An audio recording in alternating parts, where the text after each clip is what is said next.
Today, we journey to ancient Arabia to tell the story of Hasan, the grandson of a revered leader known for his wisdom and compassion. Hasan was born in the holy month of Ramadan in the year 625 in the city of Medina. On the day of his birth, his grandfather, filled with joy, visited the house and asked, "Bring my son to me." He held the newborn in his arms, a tender smile on his face, and asked, "What have you named him?" Hassan's father replied, "I've named him Harb." But his grandfather gently said, "His name shall be Hassan." It was a name not commonly known in those times, a name that would come to symbolize nobility and grace. On the seventh day of Hassan's life, a traditional ceremony was held. His grandfather performed the ritual of sacrifice, and an offering was given to the poor, equal to the weight of the baby's shaved hair, a gesture of gratitude and charity. Hassan was the first child of his parents, Ali and Fatima, a couple known for their virtue and devotion. From the very beginning, Hassan was a child of remarkable qualities, kind, beloved, generous, and always seeking peace over conflict.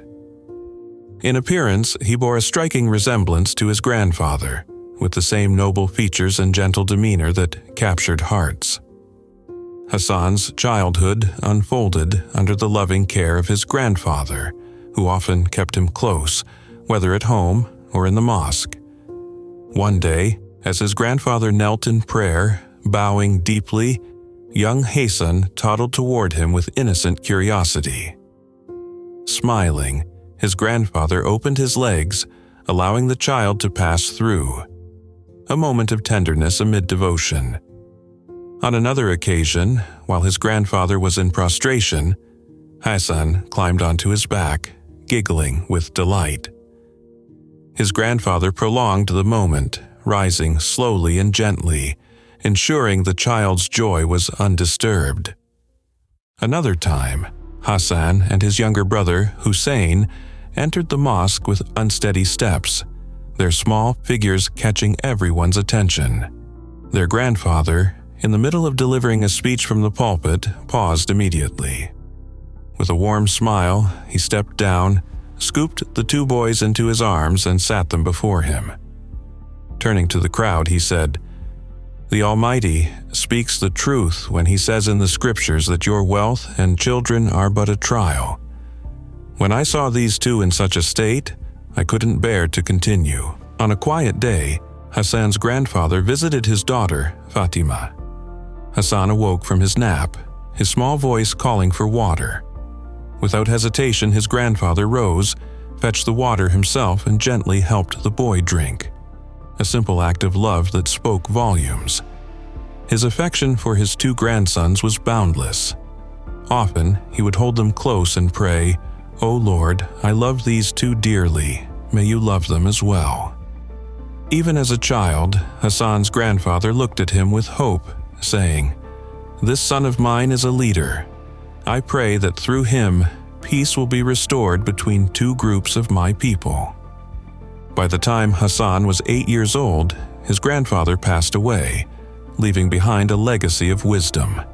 Hassan, still young, carried forward only a few sayings from him, 13 in total.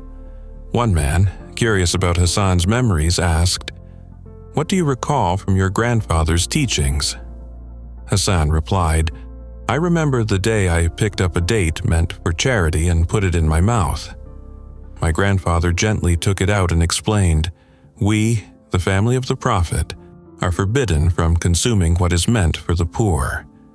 Another teaching I hold dear is this: leave what does not concern you and focus on what does." Hassan grew into a man of profound virtue. He became the fifth leader in a line of righteous successors, fulfilling a prophecy that leadership would last for 30 years before turning into monarchy. His rule, lasting just 6 months and 5 days, marked the end of that era. Yet, his legacy as a leader continued. Known for his generosity, Hasan was a man who gave freely, his appearance and character mirroring his grandfather's noble traits. His piety was unmatched. He walked from Medina to Mecca for pilgrimage more than 10 times, each journey a testament to his devotion. Hassan's heart was with the poor. He often divided his food into 2 portions, one for the needy, the other for his household. He gave away nearly all his wealth to those in need, leaving little for himself. Even in the marketplace, he was meticulous, bargaining carefully to ensure fairness. Someone once asked, "You give away thousands in charity. Why do you haggle over small purchases?" Hasan replied, "What I give is for the sake of goodness, and no amount is ever enough." But being cheated in trade reflects a lack of wisdom and care. When asked about the finest virtues, Hassan's answer was a guide for all. Truthfulness, honoring those who have rights over you, visiting your kin, respecting your neighbors, maintaining friendships, hosting guests, and above all, modesty. Hassan's life wasn't without challenges. He married and divorced multiple times, a common practice in his era, possibly due to his high expectations for companionship. He fathered more than 12 children, including Zaid, Hassan al-Muthanna, Qasim, Abu Bakr, Abdullah, Umar, Abdurrahman, Hussein, Muhammad, Yaqub, Ismail, and Talha.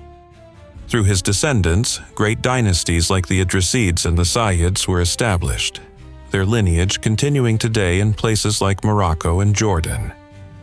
Hassan's father, Ali, offered him timeless advice.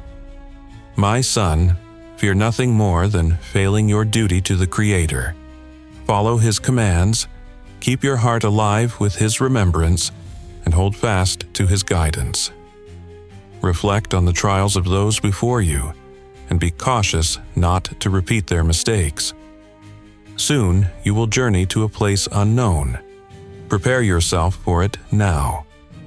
Do not trade your eternal life for this fleeting world. Speak not of what you don't know, nor meddle in what doesn't concern you. Entrust tasks to those who are capable, and avoid paths that lead to ruin. Heed my words, my son, for life and death are in the hands of the Almighty. He raises the poor and humbles the rich.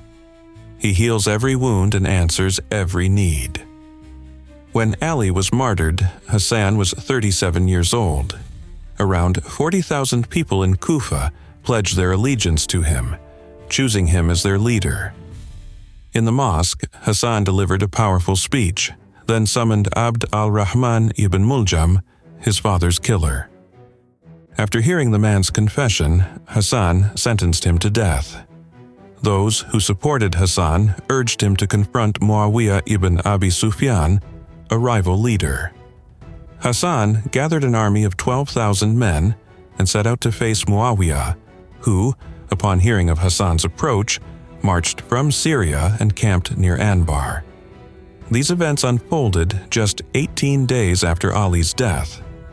The two armies faced each other, tension thick in the air.